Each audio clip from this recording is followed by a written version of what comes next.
l'art de faire à quelqu'un quelque chose que vous voulez voir être fait, tout en lui donnant l'envie, le plaisir de le faire. Cette citation du président américain David Eisenhower indique que cette capacité de changer les attitudes des autres, d'influencer leur avis ou encore leur comportement est bien évidemment la persuasion en leadership. Bonjour à toutes, bonjour à tous. Vous l'avez deviné, le thème d'aujourd'hui, la persuasion en leadership, qui est un élément très important que la femme entreprenante devrait intégrer. La persuasion en leadership est la capacité de positionner une idée, une approche ou une solution sous une forme qui inspire les gens en faisant appel aux émotions humaines.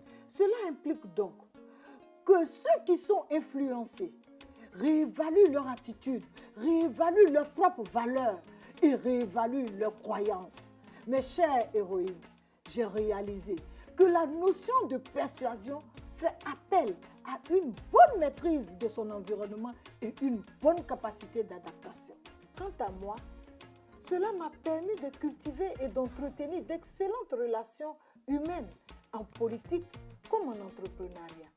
J'ai donc très vite compris que pour développer mes compétences en prise de parole en public et en entreprise, il fallait m'instruire davantage.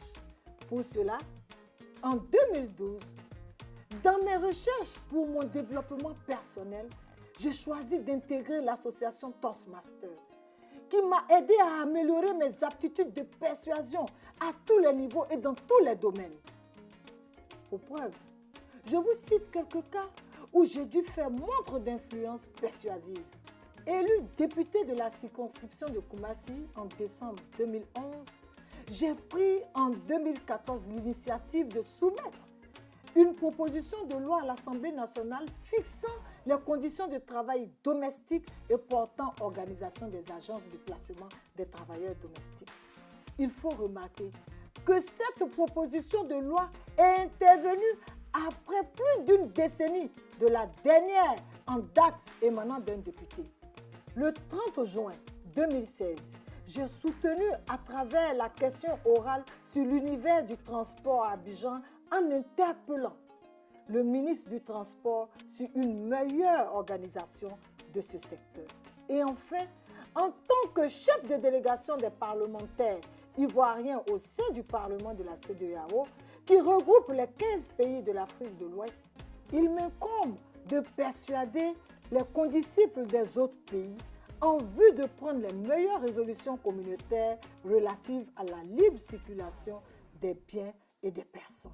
Et surtout, le plus important pour la délégation est de consolider le positionnement déjà acquis du leadership de la Côte d'Ivoire.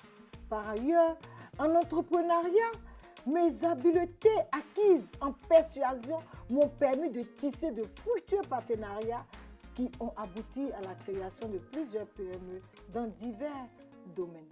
Très chère héroïne, il n'y a ni de leadership féminin, ni d'ascendance, ni de rayonnement sans une capacité à influencer positivement les autres et à marquer son environnement. Femmes, mes chères sœurs, osons donc briser les préjugés. Osons nous engager. Osons donc. Retrouvez-moi jeudi prochain pour un autre numéro du Rendez-vous de l'Honorable Adjaratou. Je vous remercie pour votre intérêt et à bientôt.